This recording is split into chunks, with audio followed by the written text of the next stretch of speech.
Soif de sport avec Jean-Marc Faham et son équipe. 105.1 à Cayenne avec RMC.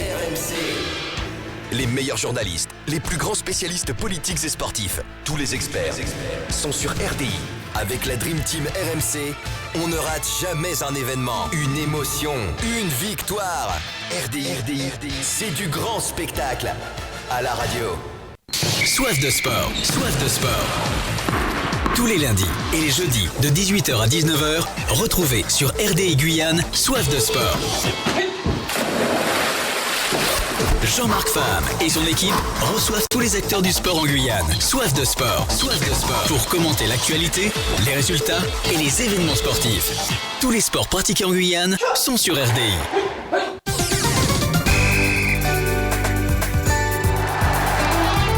Bonsoir à tous et à toutes. On se retrouve sur RDI Guyane, donc Soif de sport. Ce soir, au sommaire, on reçoit Thierry Denif, le sélectionneur de l'équipe des Yana Doko. Donc on parle de football, ce déplacement de la sélection de Guyane pour ce premier match éliminatoire à Anguille. On va en parler, on va revenir ici. Thierry est dans notre studio. Bonsoir Thierry, comment ça va ? Bonsoir, très bien, merci. Ça va, merci. On est là pour faire un petit retour, un petit fil rouge avec Jocelyn Achille. Bien sûr, on va parler du body bikini qui a eu lieu au Zéphyr samedi dernier.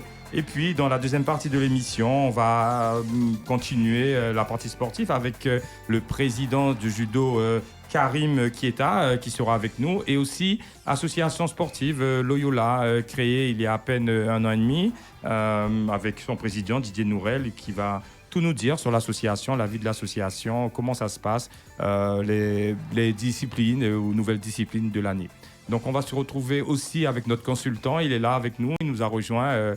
Eric Edwige, on ne présente plus. Bonsoir Eric, comment ça va ? Bonsoir RDI Soif de sport et bonsoir aussi à tous les auditeurs et les auditrices.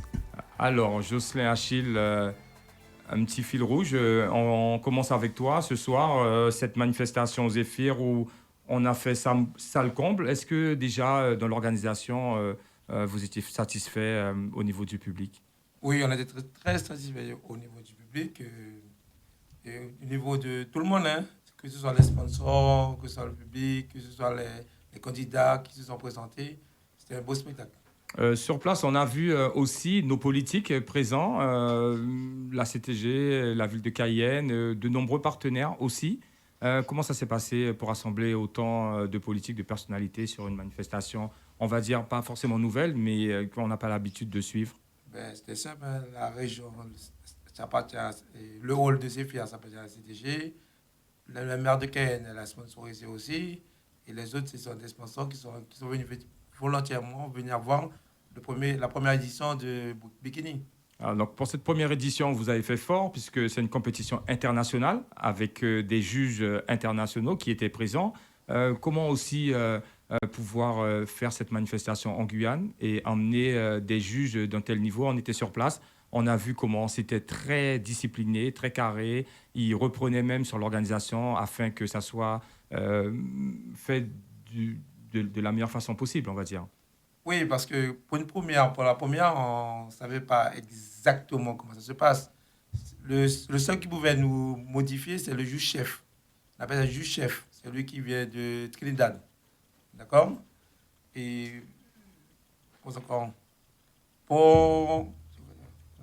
Vas-y. Non, je reviens sur l'organisation et sur les juges. On a vu qu'il y avait des juges internationaux qui étaient là. C'est la première édition.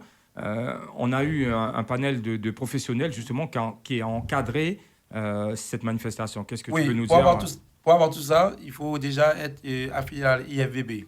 D'accord ? Et comme Sarah Salbo, elle était juge sur la table aussi, elle est affiliée à l'IFVB. C'est pour ça qu'on a fait un truc international. C'est pour ça le Souris est venu, Trinidad, la Guyane. Normalement, on veut avoir le Brésil. Ils ont eu des difficultés par rapport à des administratifs. Ils sont pas venus pour la prochaine fois. Après, pour organiser le truc IFBB aussi, pour avoir les juges, pour qu'ils puissent venir dans cette manifestation, on a fait part de Mme Salbo. par rapport à Mme Salbo qu'on a eu le contact de tous les juges. De tous les juges. De tout le monde. Donc voilà. Donc Mme Salmo qui est une référente dans la discipline. Oui, parce qu'elle est professionnelle aussi. Elle est professionnelle aussi. Oui, elle est professionnelle. Il y a eu aussi Lionel Becquet qui est professionnel. On a Eric Favre aussi. Eric Favre, c'est notre grand partenaire aussi. Chaque année, il nous suit sur la base des permis aussi. Pour signaler aussi. Parce que chaque fois qu'on a une manifestation, on travaille avec Eric Favre. D'accord. On a vu sur cette manifestation une organisation venue de la Guadeloupe qui était en collaboration avec, bien sûr, votre association ici. Comment ça s'est passé, cet encadrement, cette entente avec l'organisation Guadeloupe-Guyane, justement, sur cette manifestation? Ça a commencé par rapport à la fête de Cayenne, parce que Salbo était venu faire une démonstration sur la place de la mise. Et quand elle a vu tout ça de monde qui est venu voir sa prestation, eh ben, on a discuté pour savoir si on pouvait faire quelque chose entre les deux associations, parce qu'elle est une association aussi. Elle m'a dit OK, mais comme par rapport à ces deux professionnels, elle se déplace beaucoup. Donc, on s'est vu par WhatsApp, par email, tout ça. Et on a mis en place cette manifestation qui a été... Je dis, elle était ravie de faire ça aussi. Elle était très ravie de faire parce que pour lancer le body bikini en Guyane, parce que le body, on peut dire qu'il n'existe pas en Guyane française. Ça existe en Martinique, ça existe en Guadeloupe. Nous, on a peu de pratiquants en Guyane. Eux, ils ont beaucoup de pratiquants. Ça existe en métropole, la Caraïbe, surtout en Caraïbe. Pour expliquer aux auditeurs la spécificité, justement, entre le bodybuilding et le body bikini. Voilà. Non, le body, c'est homme. Bikini, c'est femme. D'accord. D'accord. Nous, en Guyane, c'était plutôt vers la force. Là, j'ai lancé le body bikini. Bon, je dis body bikini parce que je dis homme et femme directement. C'est le corps sculpté. C'est ça. Et dans le corps sculpté, il y a différentes catégories. Il y en a vu... Les moins de 65 kilos, les Exactement. plus de 65 kilos, les plus de 80, 85 et en montant. Oui. Voilà. En femme, on dit bikini, wellness et body après. Il y a différentes catégories, mais on ne pouvait pas faire toute la catégorie. Techniquement, pour nous expliquer, il y a eu un moment donné une compétition où il fallait regarder essentiellement le bas du corps, les cuisses chez les femmes. Ça s'appelle comment? Voilà, wellness. Le wellness. Donc ça vient d'où? Eh bien, ils ont créé ces catégories-là parce qu'il y a des filles qui étaient assez fortes et des filles plutôt minces. Parce qu'il y a bikini, c'est mince. Wellness, c'est les jambes assez fortes, mais dures. C'est ça le problème. Et les fesses dures. Et après, il y a body. Body, c'est costaud. Ça veut dire quand on dit body, c'est vraiment... costaud. On voit le muscle, tout ça. Donc, la fédération a créé un intermédiaire. Entre les deux. Et c'est pour ça qu'ils ont créé Wellness. Bon, je sais que le public a été légèrement déçu par rapport... Même moi au résultat. Je n'ai pas compris. Mais au résultat, mais il nous a expliqué le dimanche. Le dimanche, il nous a expliqué pourquoi elle a gagné. Parce que l'autre fille qui était en rouge, tout le monde disait que c'était l'autre fille qui était en rouge qui devait gagner, comme ça. Mais par rapport à quand elle revenait se placer, les fesses de la fille qui était en rouge bougeaient trop. Il faut que ça soit ferme. Ça veut dire que... Très exigeant sur la fermeté, sur la dureté du muscle. Les juges regardent tout. Ils regardent tout. C'est pas qu'ils jugent comme ça. Non. Ils regardent la manière dont la fille marche. C'est ça, la fille qui était en rouge?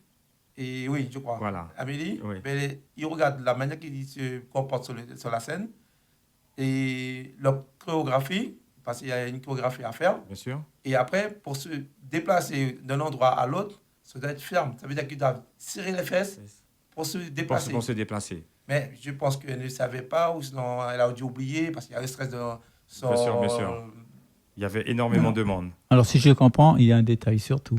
Oui, il y a un détail sur tout. C'est jugé de partout. Partout, même les cheveux. Il y a des détails sur les cheveux. Il y a une fille que je sais en bikini qui a perdu parce qu'elle avait les cheveux trop longs. Il faut avoir des cheveux courts. Le bikini est réglementé.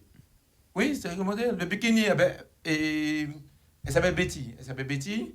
Elle avait pris un maillot de bain. Normalement, ce n'est pas un maillot de bain. C'est un maillot de bain, mais spécial. Vous avez vu que les maillots de bain que les filles portaient, c'est avec des ficelles. Et elle avait un maillot de bain assez épais. Elle n'a pas eu des prêts. Au niveau de la taille, la grosseur du bikini, Il faut que ce soit fin. Très fin, très fin. Très fin. Mais elle, c'était trop épais. Trop épais. Le juge nous a tout expliqué. Tout Par expliqué. rapport, on a fait un débriefing le dimanche. À bon, on peut dire le nom. Ouais. L'hôtel, le Guyane Il Hôtel. n'y a pas de problème. Le Guyane Hôtel, il nous a tout Expliqué. expliqué. Parce que même moi, je ne savais pas. On a lancé le truc. J'ai connu comme vous. Comme J'ai vous, connu, voilà. oui, j'ai connu. Le public a découvert aussi Oui, après. Donc pour terminer justement, à quand un prochain événement de tel type en Guyane et peut-être pas forcément à Cayenne, dans une commune ou ailleurs. Est-ce que vous avez pensé ou est-ce que c'est envisageable? Normalement, on avait dit qu'on lançait le truc, on faisait Guyane, Martinique, Guadeloupe. Bon, on a discuté parce que comme c'est la première fois qu'on fait ça en Guyane, ils ont décidé peut-être de relancer encore, de refaire une autre fois. Parce qu'en Martinique, ils connaissent ça déjà. Ils connaissent ça déjà. En Guadeloupe, ils connaissent ça. Ils ont leur championnat et guadeloupéen, ils ont le championnat et Donc toute l'année, ils vivent ça. Oui, mais nous non. Nous, non. Nous non, on ne connaît pas ça. Nous, on connaît pas ça.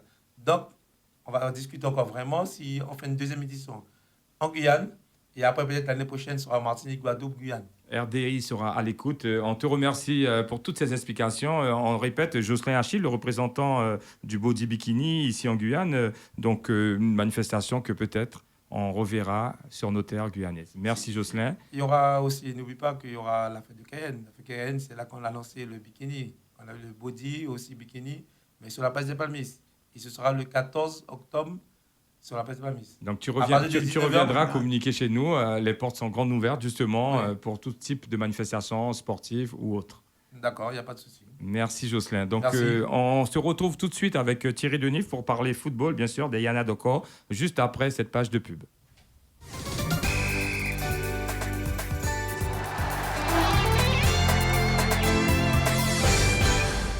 Soif de sport, soif de sport.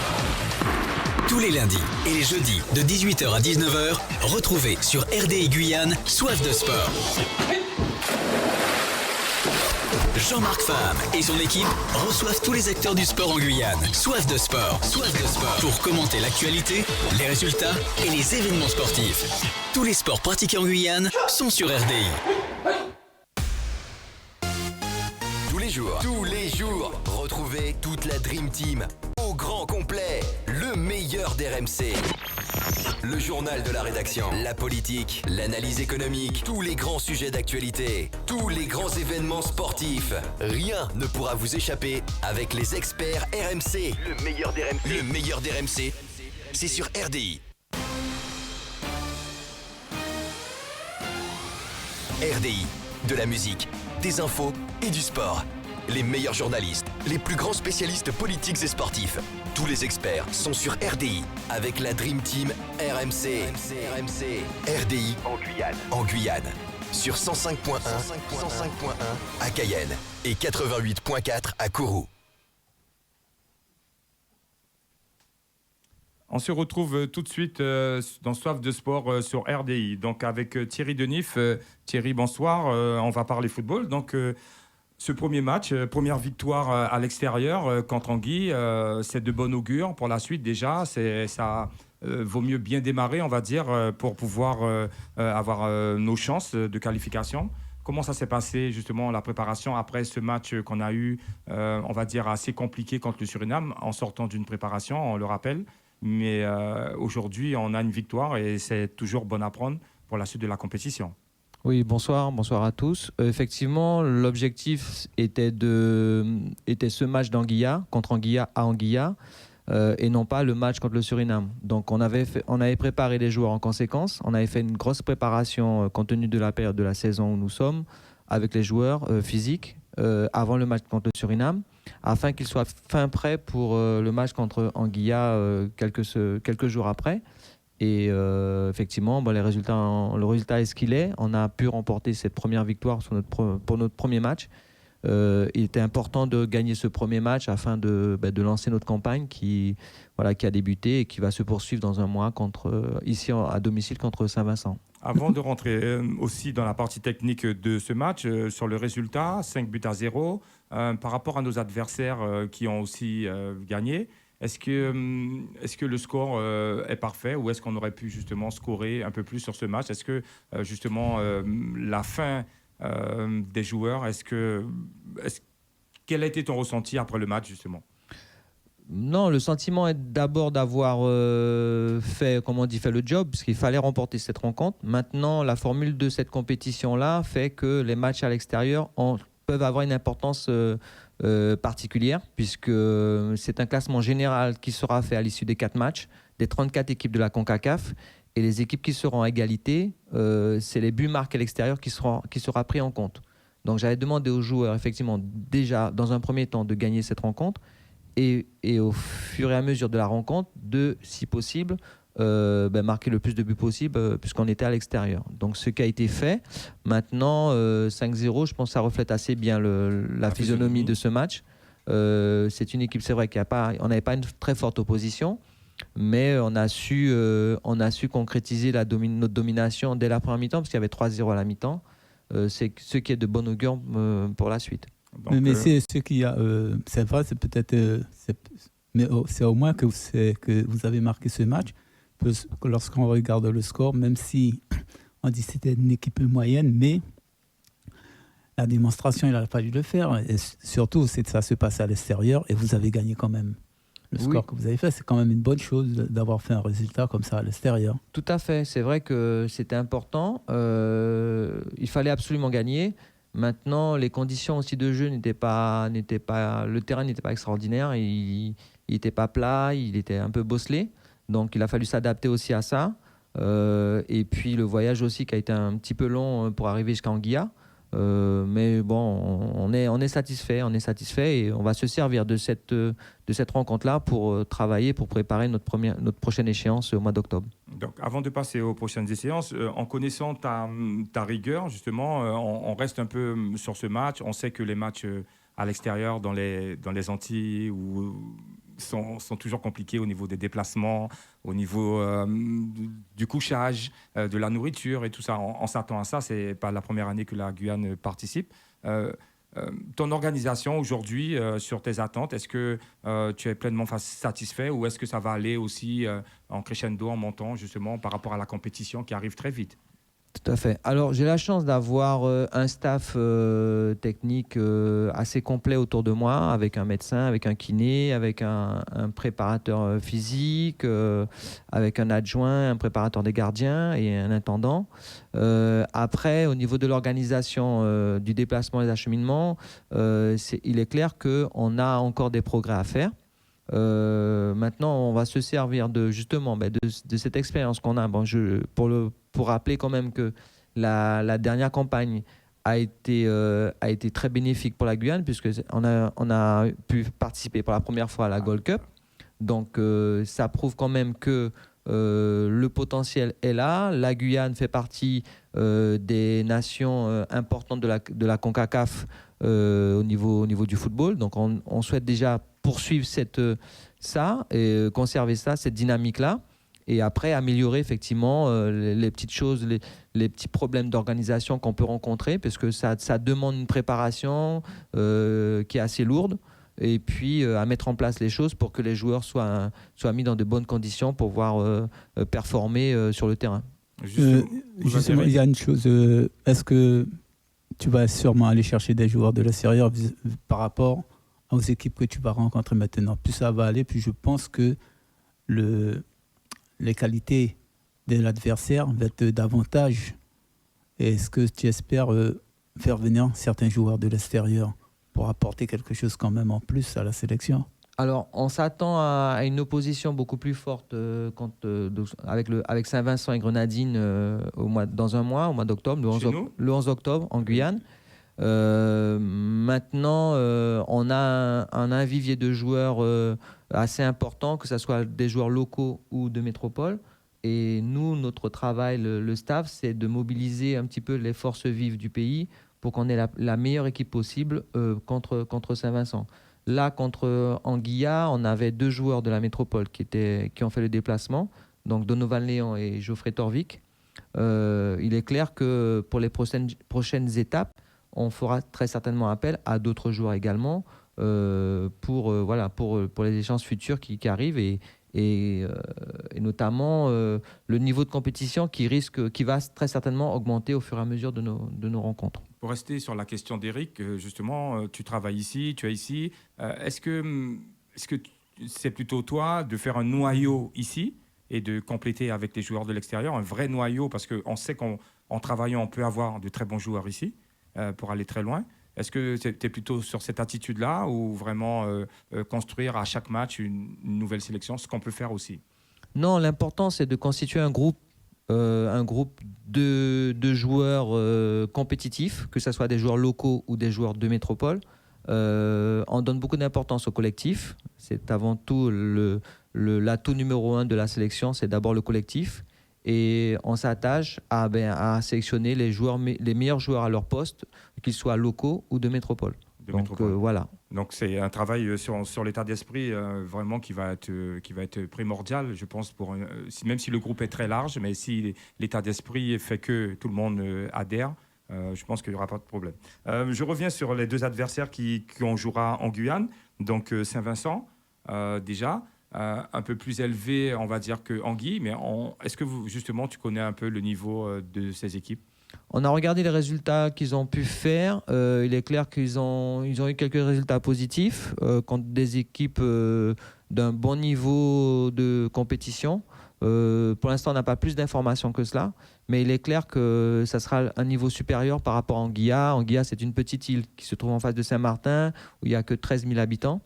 Donc ça peut expliquer un petit peu cela, mais on s'attend effectivement à une opposition beaucoup plus forte, que ça soit Saint-Vincent et après le Guyana. Est-ce qu'on peut dire justement que c'est ces deux matchs-là qui sont les matchs clés avant de jouer au Canada, le Canada? Est-ce que c'est ces deux matchs-là pour nous, pour la Guyane, qui sont les plus importants avant d'affronter une équipe à l'extérieur comme le Canada? Je pense qu'il faut prendre match par match. Le match le plus important à l'heure actuelle, c'est le match de Saint-Vincent. Qu'il va falloir très bien négocier puisqu'on joue à domicile et qu'on est sur la dynamique du match contre Anguilla et que l'important c'est qu'on soit compétitif pour ce match-là et puis après on verra après pour le Guyana et encore plus loin le Canada en 2019. Monsieur Keita, président du judo, vous avez une question sur le foot? Vous suivez un peu le foot? Oui, ça me fait plaisir. Une bonne représentation. Ce qu'ils ont fait la fois dernière. C'est bien, ça fait plaisir. Voilà, et félicitations. Eric, on rebondit dessus?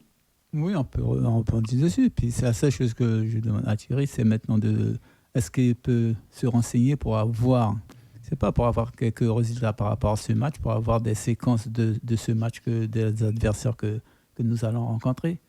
Si tu peux en avoir pour faire voir au moins à tes joueurs. Oui. Et puis un petit peu pour étudier l'adversaire. Oui, tout à fait. Avant le match d'Anguilla, on a pu avoir des images de leurs matchs amicaux. Donc là, on travaille aussi sur Saint-Vincent. Là, on s'est focalisé maintenant sur Saint-Vincent. Donc on espère avoir des renseignements. Mais après, moi, dans mon organisation, je donne beaucoup plus d'importance au jeu de la sélection de Guyane qu'il va falloir mettre en place. Et surtout, s'appuyer sur nos qualités pour essayer de remporter cette rencontre, surtout qu'on joue à domicile. Donc, je reviens maintenant sur les objectifs, je pense, de la Ligue de football et aussi du sélectionneur. Est-ce que, en reprenant cette sélection, qui a eu, on va dire, de bons résultats, aller pour une première fois à la Gold Cup, on peut le dire, on les félicite. Aujourd'hui, on commence une nouvelle page. Est-ce que dans la fonction de sélectionneur, tes objectifs ou les objectifs donnés par le président de la Ligue, tout simplement, est-ce que c'est vraiment atteindre une nouvelle Gold Cup ou se placer soit dans la catégorie, on va dire, le chapeau B ou le chapeau A, rester dans ce chapeau A ou le chapeau B? L'objectif a été très clair. Quand la Ligue de football m'a sollicité pour occuper ce poste-là, l'objectif est de se qualifier pour la Gold Cup 2019. Et parallèlement à ça, effectivement, d'évoluer au plus haut niveau de la CONCACAF. Donc le plus haut niveau après, par rapport à cette formule de compétition-là, c'est d'évoluer en Ligue A. Donc je rappelle qu'à l'issue de ces 4 matchs, un classement général sera fait. Et en fonction de notre classement, donc soit on sera basculé en Ligue A, qui est effectivement le plus haut niveau de la CONCACAF, soit en Ligue B, soit en Ligue C. Donc l'objectif est d'être en Ligue A et de se qualifier pour la Gold Cup 2019. Oui. Donc, il faut bien expliquer, sur les 38 pays, il faut être dans les 12 premiers, c'est ça? 34 pays participants. Voilà, les 10 premières équipes, les 10 premières équipes sont qualifiées pour la Gold Cup. Et après, à l'issue, donc les 16 premières sont qualifiées pour la Ligue A et ainsi de suite. Et ainsi de suite. Donc après, en fait, cette formule de compétition est très intéressante parce qu'elle permet de jouer sans arrêt, que la sélection puisse évoluer pratiquement sans arrêt, puisque quand on termine au mois de mars, on réattaque au mois de septembre 2019 en fonction de nos classements, soit en Ligue A, soit en Ligue B, avec des matchs on sera classé par poule. Ce qu'il faut bien expliquer aux auditeurs, c'est comme ça se passe aujourd'hui pour l'équipe de France au niveau UEFA, la Ligue des Voilà, Nations. Il y a la poule A avec l'Espagne, l'Allemagne et autres. Et puis la poule B en bas et la poule C et la poule D. Exactement. Donc aujourd'hui, c'est très intéressant parce que sur les 2 ans, la Guyane va toujours jouer. Voilà. Mais atteindre justement la Gold Cup, ça demande à être au plus haut niveau. Donc aujourd'hui, les objectifs, on l'a bien compris, du président de la Ligue et du sélectionneur, c'est d'être en Gold Cup 2019 et de rester aussi dans cette poule A. Justement, pour revenir sur le groupe, puisque c'est les joueurs, il faut que tu aies cette matière grise, c'est les joueurs. Quel travail, je pense qu'en tant que sélectionneur, même si tu es au loin, que tu peux envisager pour les clubs, justement, pour que les clubs aussi soient... Parce que c'est les clubs qui font que les joueurs soient aussi au niveau pour atteindre la sélection. Sans les clubs, aujourd'hui, on sait qu'on ne peut pas. Donc placer des bons éducateurs, toujours être là, aller les voir, montrer ta présence. Est-ce que, sur tes objectifs aussi personnels pour que cette sélection puisse fonctionner? Parce qu'on sait que Thierry Denif tout seul ne peut pas tout faire fonctionner. Tout à fait. Dans mon projet de sélection, il était bien précisé, et c'est ce que je me suis attaché à faire, d'avoir une relation assez étroite avec les clubs et les entraîneurs des clubs surtout. Parce qu'effectivement, sans club, il n'y a pas de sélection. Le joueur qui vient en sélection, il doit être prêt. On n'a pas le temps en sélection de le préparer puisqu'on récupère le joueur soit 2-3 jours avant l'échéance. Donc c'est de la mise en place, c'est du travail tactique. Mais si physiquement et techniquement il n'est pas déjà opérationnel, ça sera compliqué pour le joueur d'être performant. Donc il faut qu'il y ait ce travail-là en club. Et je le répète à chaque fois que je libère les joueurs pour leur dire que leur investissement en club va déterminer leur performance en sélection. Et que moi, je m'attache à avoir une relation directe avec leur entraîneur pour connaître leur assiduité aux entraînements, pour aller les voir aussi en situation de jeu, en match, pour connaître leur évolution, et que c'est ça qui va déterminer leur présence ou pas en sélection. Donc voilà. Donc on te remercie Thierry Denif justement d'avoir éclairci un petit peu tout ce, on va pas dire ce nuage puisque tu reprends la sélection. On espère que ça ira jusqu'au bout. J'espère. Non, je pense bien que... Je pense qu'il va aller le plus loin possible. Sélection pour notre pays et on te souhaite le meilleur. Donc, et puis, on sera là justement pour suivre ces matchs, Marc, sur RDI, Guyane, par Facebook, par la radio, et vraiment essayer d'avoir une équipe l'année prochaine, 2019, on espère, en Gold Cup. Merci Thierry. Merci. On se retrouve tout de suite avec le président, M. Karim Keita, président du judo, bien sûr, pour poursuivre cette émission dans Soif de sport. Soif de sport, soif de sport. Tous les lundis et les jeudis de 18h à 19h, retrouvez sur RDI Guyane Soif de sport. Jean-Marc Fam et son équipe reçoivent tous les acteurs du sport en Guyane. Soif de sport, pour commenter l'actualité, les résultats et les événements sportifs. Tous les sports pratiqués en Guyane sont sur RDI. Sur RDI, vous ne raterez pas un événement, une émotion, une victoire. Tous les matchs de la Ligue des Champions, tous les matchs sont en direct, Ça, c'est RDI. Avec la Dream Team RMC.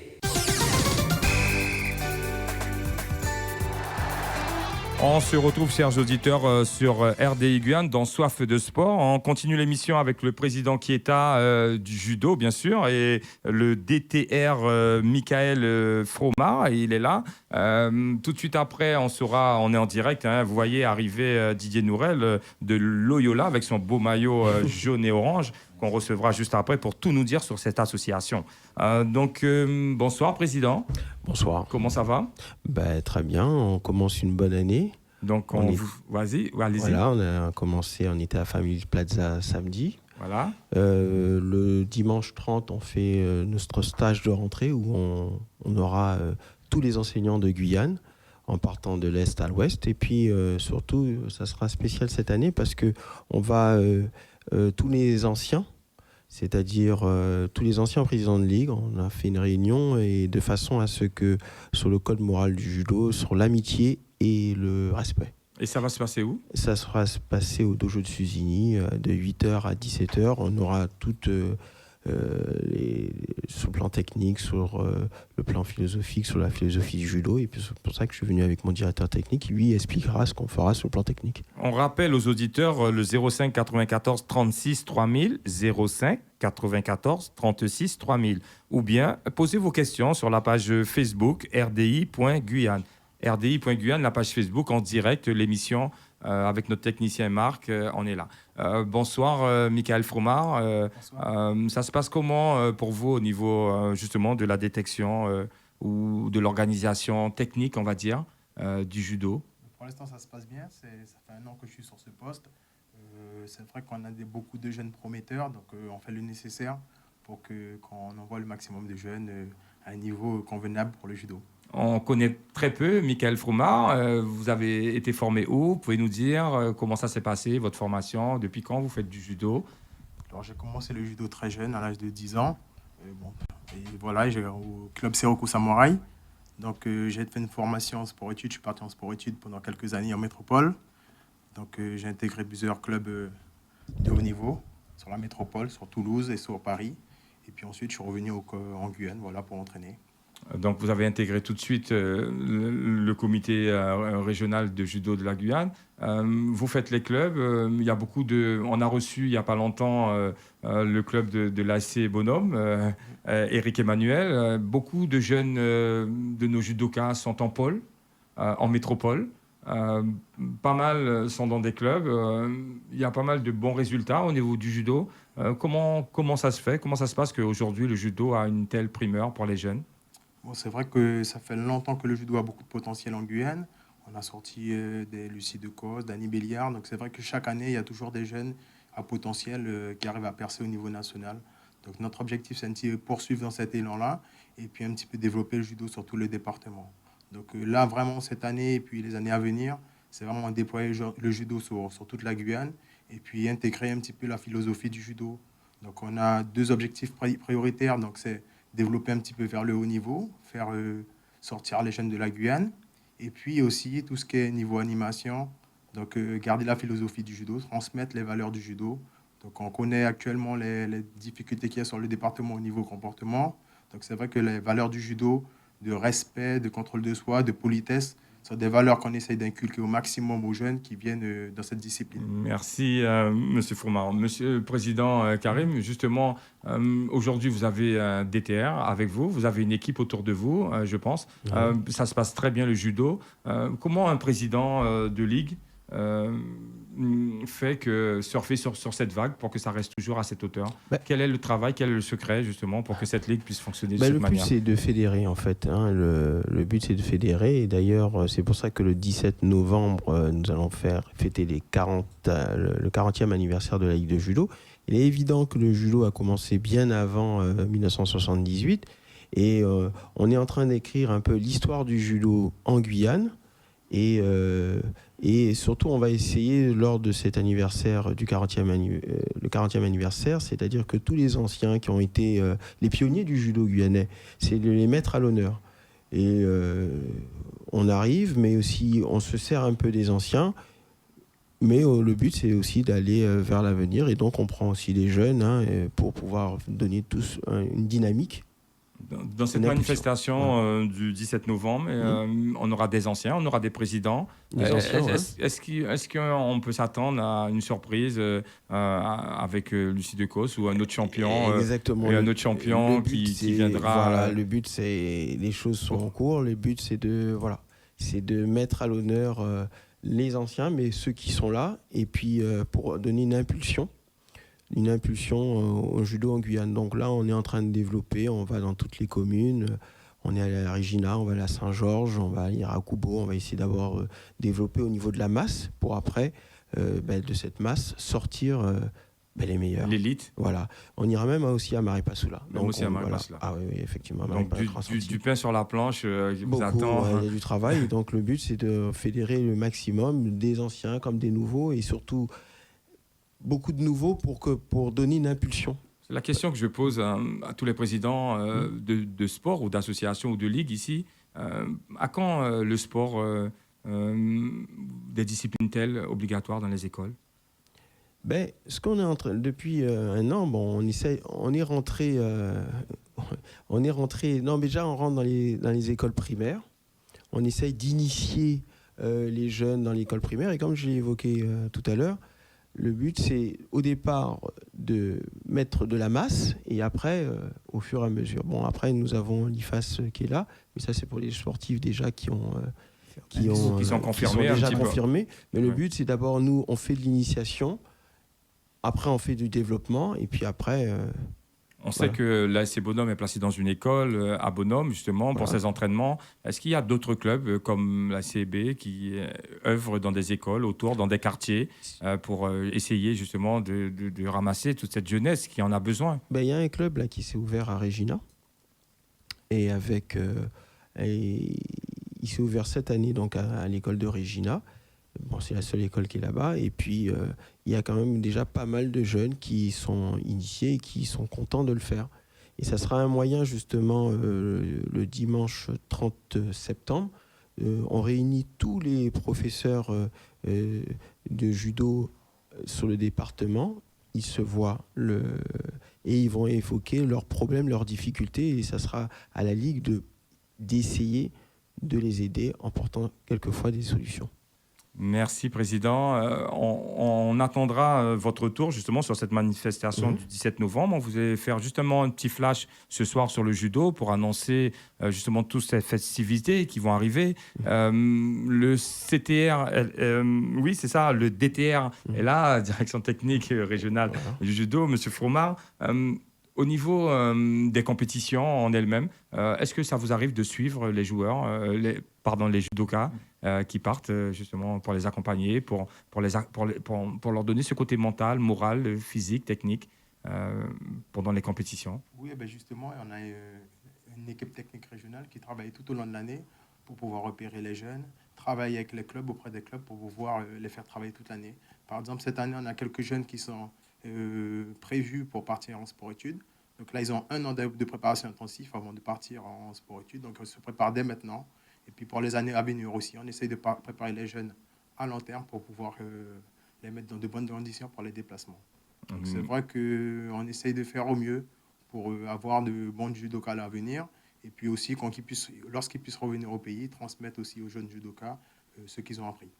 On vous remercie, Monsieur Karim Keita. On vous recevra à nouveau plus longuement, justement, pour développer toutes ces activités que vous allez faire au cours de l'année 2018-2019, ainsi que votre DTR. On sera là et on aura des jeunes aussi sur le plateau pour pouvoir vraiment rentrer dans le fond de cette discipline qui est très importante au niveau du sport français. Exactement. Surtout, on met en place aussi des diplômes, des CQP, pour pouvoir que les gens puissent devenir après enseignants. Encadrement, bien sûr. C'est important de former autour de ça. Voilà. On vous remercie. Merci beaucoup, c'est moi qui vous remercie. On va vous recevoir très bientôt. On va passer une petite page de pub, et on va recevoir tout de suite Didier Nouret, le président de Loyola, pour parler sport associatif. À tout de suite. Soif de sport, soif de sport. Tous les lundis et les jeudis de 18h à 19h, retrouvez sur RDI Guyane Soif de sport. Jean-Marc Fam et son équipe reçoivent tous les acteurs du sport en Guyane. Soif de sport, pour commenter l'actualité, les résultats et les événements sportifs. Tous les sports pratiqués en Guyane sont sur RDI. RDI, c'est de la musique, des infos et du sport. Vous ne raterez pas une victoire, un événement, une émotion. Avec RMC. Tous les grands sujets d'actualité. Tous les grands événements sportifs. Tous les experts sont sur RDI.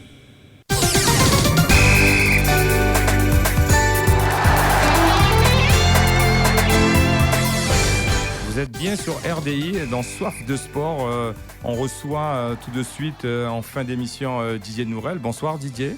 Bonsoir Jean-Marc, bonsoir les auditeurs de RDI. Donc président de cette association, nouvelle association on va dire toujours sur Rémy-Montjoly. Ça fait combien d'années l'ouverture? Alors on va sur notre deuxième année.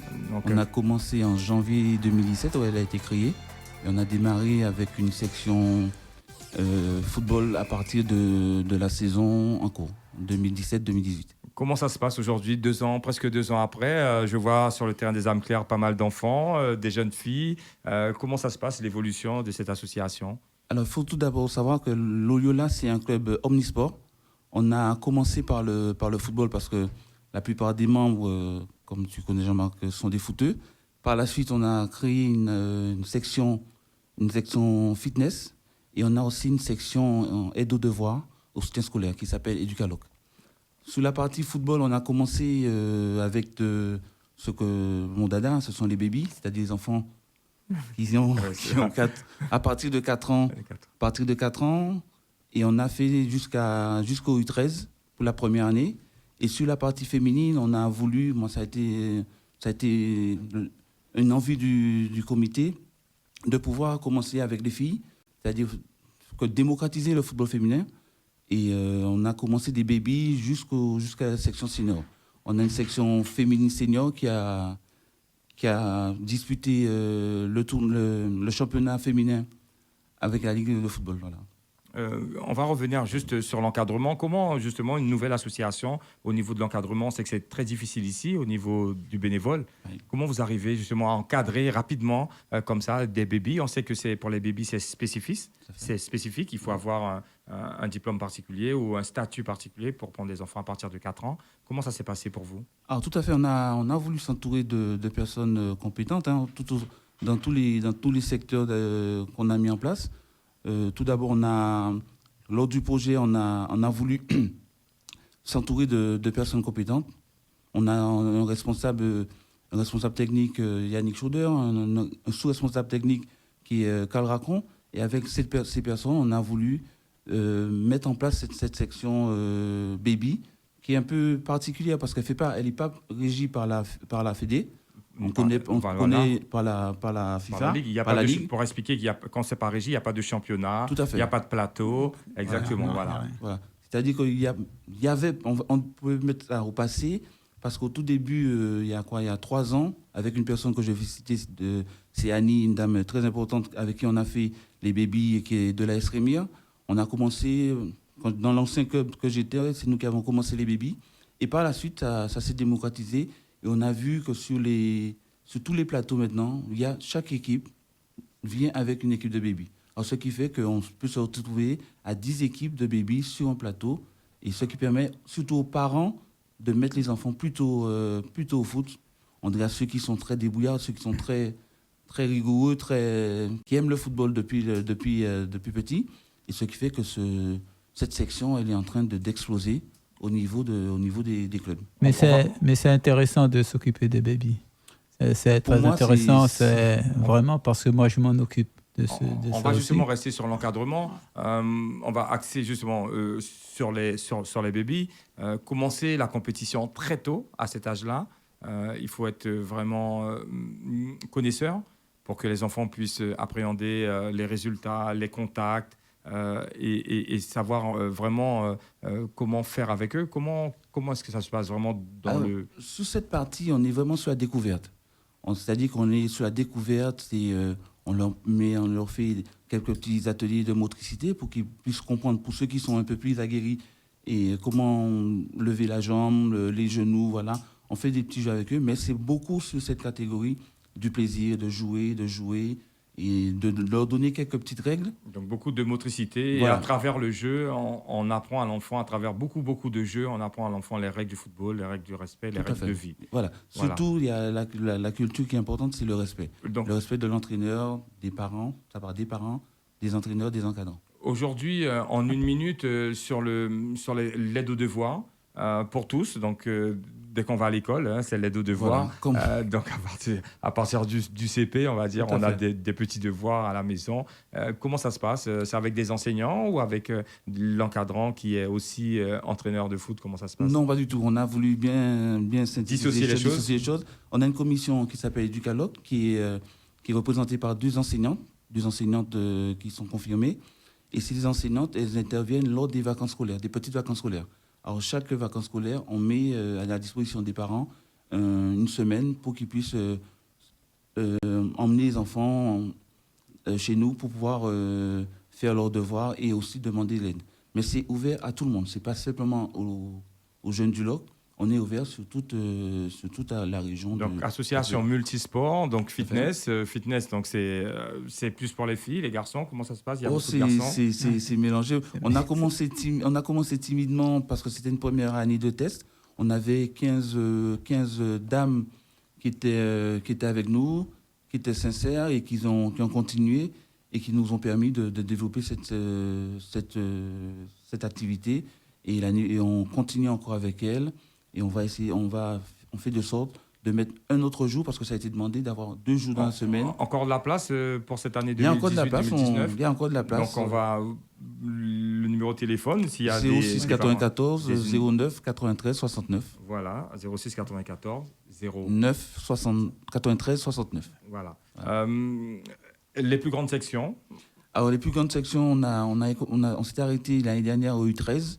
Cette année, parce que les U13 sont montés en U15, il a fallu, en crescendo, créer cette section.